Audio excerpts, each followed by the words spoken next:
¿Qué tal? ¿Cómo le va? Bienvenido a nuestro habitual programa Manos a la Biblia. Este domingo tiene una particularidad. Después de haber estado leyendo el Evangelio de San Marcos durante todo este tiempo, cortamos la lectura del Evangelio de San Marcos durante 4 domingos y comenzamos a leer el capítulo 6 del Evangelio de San Juan. Un capítulo realmente precioso.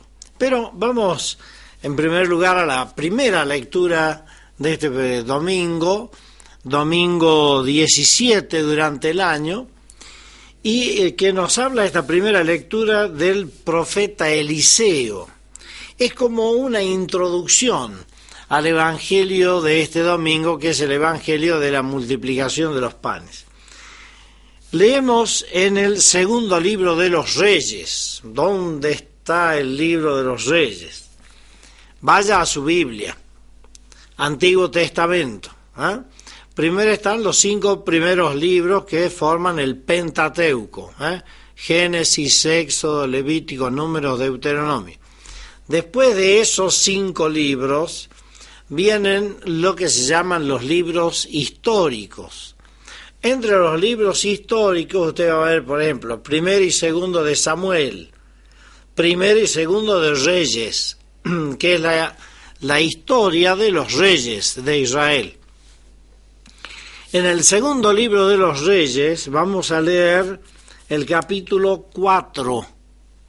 Este capítulo 4 nos narra algunos milagros de un profeta muy importante que fue el profeta Eliseo. Eliseo fue discípulo de Elías, ese gran profeta, el profeta Elías, que cuando se fue en un carro de fuego al cielo, según la tradición, dejó como sucesor a Eliseo. Le dejó el manto a Eliseo, y Eliseo comenzó a hacer los mismos y mayores milagros que Elías. Y en este capítulo 4 se nos narran varios milagros del profeta Eliseo. Por ejemplo, el aceite de la viuda, Eliseo, la tsunamita y su hijo, la olla envenenada, la multiplicación de los panes. Bueno, de esto último es que leemos un pedacito este domingo. Lo leo, dice: vino un hombre de Baal Salisá y llevó al hombre de Dios primicias de pan. 20 panes de cebada, que eran los panes de los pobres, el pan de cebada, y grano fresco en espiga. Y dijo Eliseo: dáselo a la gente para que coman. Eran los panes de la ofrenda, los panes de las primicias, eran los panes ofrecidos a Dios. Y sin embargo, y esta es la enseñanza, este es el gesto que después Jesús va a tomar también, Eliseo prefiere que coma la gente antes de que se haga honor a la ofrenda de la primicia.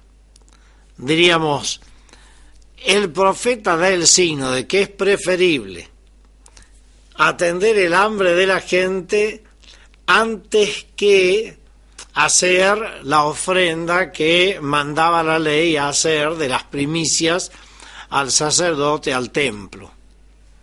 Qué interesante. Dáselo a la gente para que coman, porque así dice Yahvé: comerán y sobrará. Se lo dio, comieron, dejaron de sobra, según la palabra de Yahvé. Es decir, Eliseo multiplica los panes. Esta multiplicación de los panes del profeta Eliseo nos anticipa lo que vamos a ver en el Evangelio. El Evangelio es el Evangelio de San Juan. Acuérdese, San Juan es el 4º Evangelio. Primero están Mateo, Marcos y Lucas, que son los así llamados evangelios sinópticos. Después de estos sinópticos está San Juan. San Juan es un evangelio que se escribe más o menos alrededor del año 100, cuando ya la comunidad cristiana está bastante constituida, ¿no? Bueno, el Evangelio de San Juan en el capítulo 6 nos narra precisamente la multiplicación de los panes. Pero vamos a ubicarnos un poquito porque el Evangelio empieza así. Después de esto, Jesús se fue a la otra orilla o ribera del mar de Galilea. Y mucha gente nos decía, ¿cuál es esa otra orilla? Vamos a ir al mapita. Si me sigue el señor director, ahí está el mapa. Fíjense, ahí tenemos primero una vista general, ¿no? Aquí tenemos el Mar Muerto, aquí está Jerusalén, aquí está Belén, no sé si me siguen ahí con el puntero. Eso, muy bien. Ahí está Jerusalén, ahí está Belén, ¿no? Este es el Mar Muerto y nos vamos al norte. Esta es la Galilea, esta zona es la Galilea. Y este es el lago de Genesaret o mar de Tiberíades. Aquí está Cafarnaúm, donde Jesús normalmente desempeñaba su ministerio. Y aquí está Betsaida. Jesús toma la barca y hace este recorrido, que por el mar es más corto que por tierra. La gente, sin embargo, lo sigue, según los evangelios sinópticos, según el evangelio de San Marcos que leímos el domingo pasado, la gente lo sigue de a pie y llega aquí. Jesús hace este recorrido en el lago hasta la otra orilla, dice. Bien, allí vamos a ver ahora algunas imágenes. Estas son imágenes del lago de Tiberíades. Ahí vemos algunas tomas. Vamos a poner de otra forma para que se vea mejor. Ahí está. Este es el lago de Tiberíades, un lago enorme. La ciudad que están viendo ustedes allí, la ciudad de Tiberias, que está al sur. Otra imagen del lago. Aquí tenemos el cartel de la iglesia del Heptapegón, o de las 7 fuentes, que es allí donde hay una iglesia que recuerda esto de la multiplicación de los panes. Marcos 6, 30, 44. Fíjense que ahí está el texto de San Marcos que responde a esta iglesia. Esta es la iglesia de la multiplicación de los panes. La iglesia de la multiplicación de los panes. Ahí estamos con las imágenes, señor director, muy bien. Ahí tenemos las 7 fuentes, 1, 2, 3, 4, 5, 6, 7. Y ahí hay una fuente, digamos, con pescaditos, conmemorando allá los panes y los peces, ¿no? Ahí son los peces de colores muy interesantes que hay allí. Este es el lugar donde está el templo. Ahí tenemos otra vista de los pescaditos de colores. Y ahí está el altar de la multiplicación de los panes. Fíjense, ahí está la piedra que se conserva donde, según la tradición, Jesús multiplicó los panes y los peces, y hay un mosaico famosísimo que está acá delante del altar, en donde están los 2 peces y los 5 panes en la cesta. Ahí tenemos una imagen más nítida de ese famoso mosaico. La cesta de los panes, los 5 panes y los 2 pescaditos. Ahí tenemos una iglesia de estilo bizantino con unos mosaicos preciosos en el suelo. Esto está en el piso. Son varias imágenes, ahí tenemos más en detalle, ven la cesta y los dos peces. Este es el lago. Ahí tenemos una imagen del lago de Genesaret o mar de Galilea. Jesús tomó la barca y cruza el lago. Ahí tenemos la barquita. Hay otra imagen de otra barca parecida.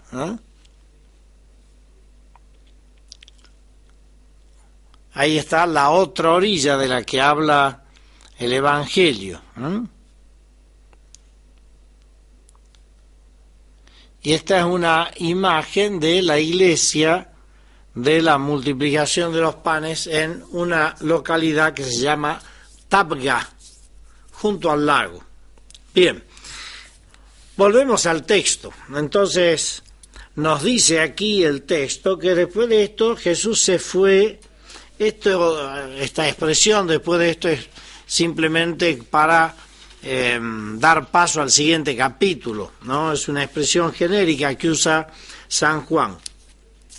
Se fue a la otra ribera, ya hemos visto cuál es la otra ribera, el otro lado, y mucha gente lo seguía porque veían las señales que realizaban con los enfermos, sobre todo las curaciones de enfermos.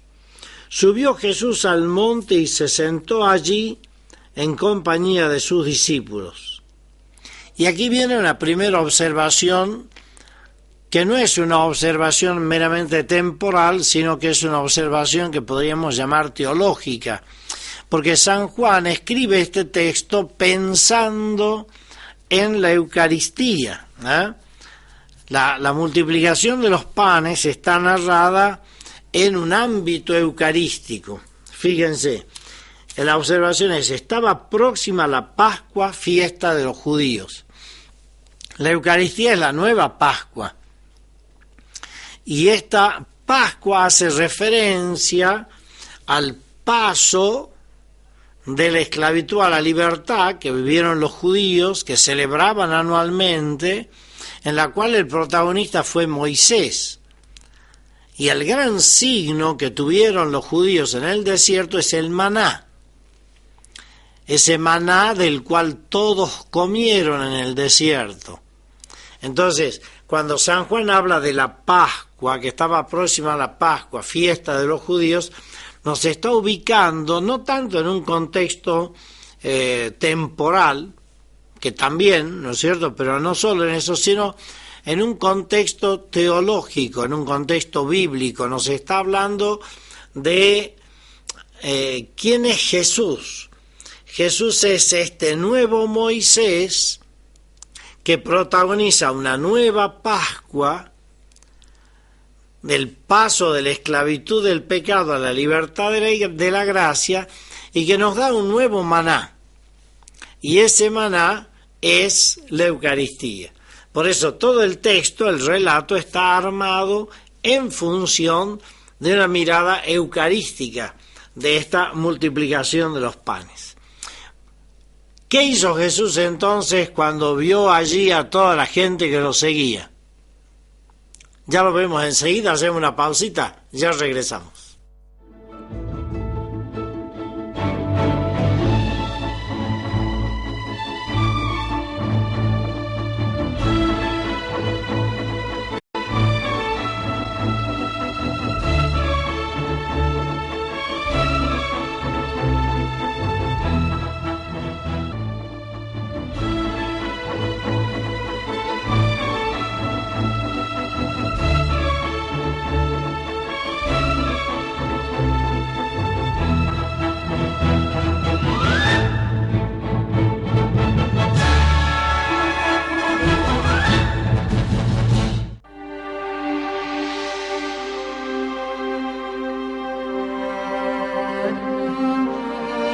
Dios no te preguntará qué modelo de auto usabas.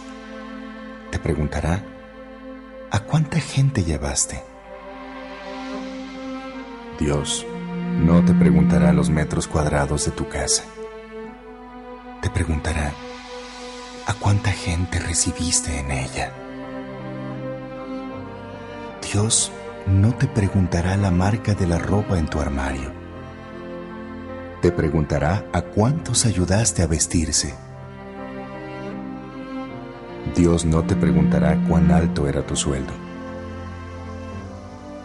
Te preguntará si vendiste tu conciencia para obtenerlo. Dios no te preguntará cuál era tu título. Te preguntará si hiciste tu trabajo con lo mejor de tu capacidad. Dios no te preguntará cuántos amigos tenías. Te preguntará cuánta gente te consideraba su amigo. Dios no te preguntará por el color de tu piel. Te preguntará por la pureza de tu interior. Dios no te preguntará por qué tardaste tanto en buscar la salvación. Te llevará con amor a tu casa en el cielo y no a las puertas del infierno. Dios no te preguntará a cuántas personas compartiste este mensaje. Simplemente te preguntará si te dio vergüenza hacerlo.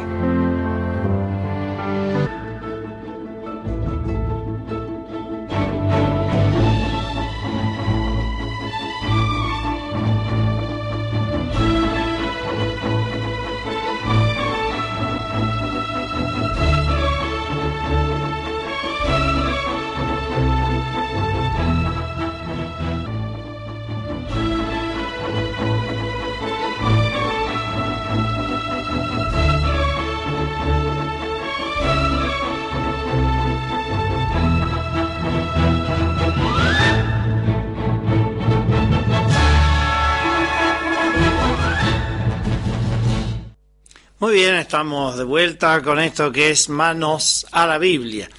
Estamos comentando el capítulo 6 del Evangelio de San Juan, que es el Evangelio que vamos a ir leyendo, o el capítulo que vamos a ir leyendo durante 4 domingos, interrumpiendo, decíamos, la lectura continuada del Evangelio de San Marcos. Habíamos quedado en que Jesús ve la gente que lo seguía, ve esa gran muchedumbre, que según el texto eran como 5.000 personas, ¿no?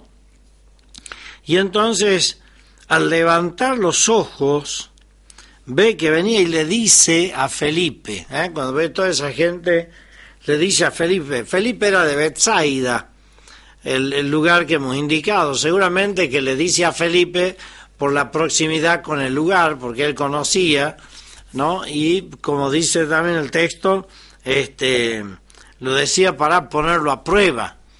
Y Jesús le pregunta, ¿cómo vamos a comprar pan para que coman esto? Es decir, ¿de dónde vamos a sacar tanto pan para darle de comer a toda esta gente? Y Felipe le contestó, fíjense la contestación interesante de Felipe. Felipe era uno de los 12 apóstoles. Felipe quiere decir amigo de los caballos. Eso quiere decir la palabra Felipe. No tiene nada que ver con el pan Felipe, es otra cosa. Bueno, pero sin embargo a Felipe Jesús le pregunta sobre el pan. ¿No? Dice, ¿cómo vamos a comprar pan para tanta gente? Y Felipe contesta, 200 denarios de pan no bastan para que cada uno tome un poco. A ver, nos ubiquemos. 200 denarios. ¿Qué era un denario? Un denario era el sueldo de un día, el sueldo de un jornalero de un día, en aquella época, ¿no? 200 denarios para 5.000 personas, y era más o menos como un denario para 25. Así que iban a comprar con un denario para que coman 25 personas. Y no contamos, como dice el texto, ni las mujeres ni los niños. Sencillamente porque no se los tenía en cuenta, no porque no pudieran contarlo, ¿no es cierto? Las mujeres y los niños no se los tenían en cuenta, por eso no entran dentro de la cuenta. Cuando se hace la cuenta, se cuentan los varones. Cuando se hacía el censo, se contaban nada más que los varones, no se contaban las mujeres y los niños. Bien, entonces, dice, 200 denarios no bastan para que cada uno tome un poco. O sea, realmente ni 200 sueldos de un día, 200 jornales, alcanzaban para dar de comer a toda aquella gente. Y entonces ahí aparece Andrés, el hermano de Simón Pedro. Dice, aquí hay un muchacho que tiene 5 panes de cebada y 2 peces. Un muchacho. Debe haber sido uno de estos vendedores ambulantes que suelen estar siempre cuando hay mucha gente reunida, ¿no?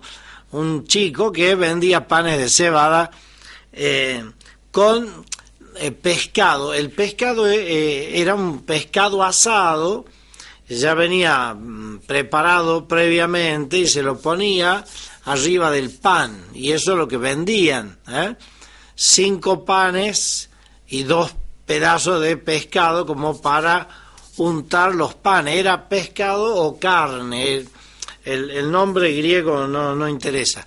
El texto traduce pescado, era pescado asado que se untaba en el pan.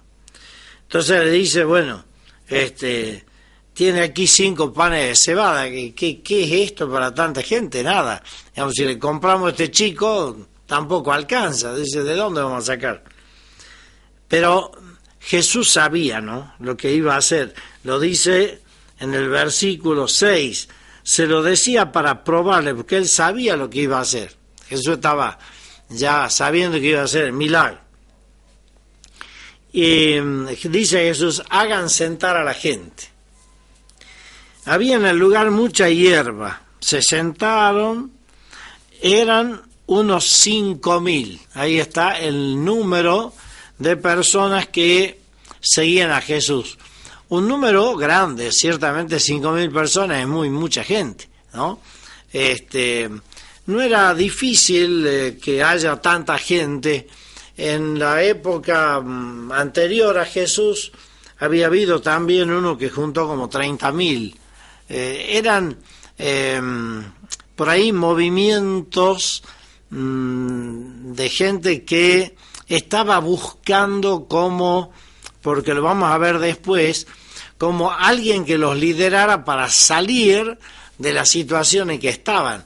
Y esto parece más bien una especie de inicio de un movimiento de rebelión que se venía como gestando, y como Jesús aparecía como el nuevo Mesías, como aquel que estaban esperando, también había algo de esto, ¿no? Y ahora viene el texto en donde la descripción que hace Juan es una descripción plenamente eucarística, digamos, una descripción pensando en la misa. Estamos hablando que el Evangelio se escribe a fines del siglo I, y a fines del siglo I ya está la Eucaristía institucionalizada en comunidades cristianas. Se hablaba de la fracción del pan o de partir el pan. Jesús toma los panes y después de dar gracias, porque los judíos siempre antes de comer rezaban lo que se llamaba una veracá, una bendición. Bueno, más o menos como hacemos nosotros cuando lo hacemos, ¿no? Porque muchos antes de comer, en vez de hacer así, hacen así, ¿no? Bueno, hay que rezar antes de comer. Los judíos lo hacían y Jesús hizo la bendición, la acción de gracias, y lo repartió. Tomó el pan, lo partió, lo repartió. Está hablando en términos eucarísticos. Usted piensa en la misa. Está Jesús como celebrando la misa. Cuando se saciaron, cuando comieron todo lo que querían, tanto de los panes como de los peces, una observación sobre los peces. Aquí hay otra cosa muy interesante. La palabra pez en griego, ichthys, se tenía en el tiempo de las primeras comunidades cristianas como la síntesis de quién es Jesús. Ichthys, Jesús, la J de Christos, Cristo, la Z de Theos, Dios, la Y de Hios, Hijo, y la S sigma de Salvador, Ichthys. Entonces, la palabra pez en griego eran las iniciales de los títulos de Cristo. Entonces comieron los panes, los peces, y después dice Jesús, recojan los trozos sobrantes para que nada se pierda. Esto era sagrado para el judío, no tirar el pan no se tiene que perder. Los recogieron y llenaron 12 canastos, un número simbólico. Y los canastos eran muy usados por los judíos, tanto que los historiadores llamaban a los judíos los cistíferos, los que llevaban canastos. 12, quiere decir los 12 apóstoles. Cada uno de ellos tenía que llevar un canasto, diríamos, ¿no? Pero esto de guardar lo que sobró nos hace recordar también la Eucaristía, porque después de la misa se guardaba lo que quedaba para los enfermos. Por eso es que nosotros tenemos el sagrario para guardar lo que queda de la comunión. Es como esto que hicieron los apóstoles, ¿no? Que no se tire lo que ha sobrado, sino que se guarde para compartirlo con los que necesitan. Y aquí viene el final del texto, que es sumamente interesante. Al ver la gente la señal que había realizado, decía, este es el profeta que iba a venir al mundo, el profeta. Allí la gente piensa que Jesús está como liderando un movimiento de rebelión, ¿no?, contra la autoridad romana.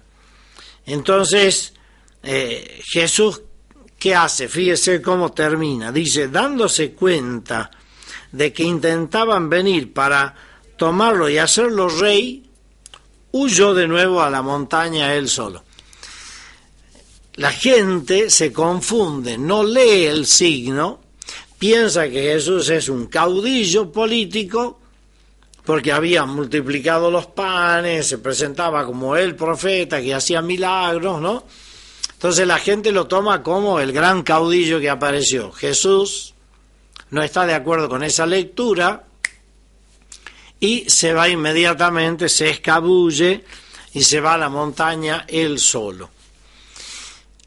¿Qué nos deja este texto? Jesús multiplica los panes con 5. Lo poquito de aquel muchacho sirve para que coman todos. Y con eso poco Jesús da a la multitud. Nosotros, ¿qué ponemos? ¿Qué ponemos en común para que Jesús lo multiplique? Y segundo, la Eucaristía es el nuevo maná. La Eucaristía es el pan para todos. La Eucaristía es la comida que Jesús nos da cada domingo. Vivimos la Eucaristía como un regalo que Jesús nos hace para alimentar nuestra fe. ¿O somos de esos cristianos que vamos a misa una vez allá por un difunto, un cumpleaños de 15 o algún acontecimiento? Jesús nos invita a comer, Él multiplica el pan de la Eucaristía todos los domingos. El cristiano, nos dice el Papa Benedicto, debe vivir al ritmo del domingo. Entonces podríamos preguntarnos, ¿vivimos al ritmo del domingo? ¿O el domingo, día del Señor, pasa sin pena ni gloria? Estas dos preguntas creo que son lindas para hacernos. ¿Qué pongo yo? ¿Qué es lo poquito que puedo poner, que puedo dar para que Jesús lo multiplique? Y segundo, ¿aprovecho el pan multiplicado por Jesús en la Eucaristía de cada domingo? Lo dejo para que lo piense. Y nos vamos porque se nos acabó el tiempo. Llegue a ustedes la bendición de Dios, que es Padre, Hijo y Espíritu Santo. Amén.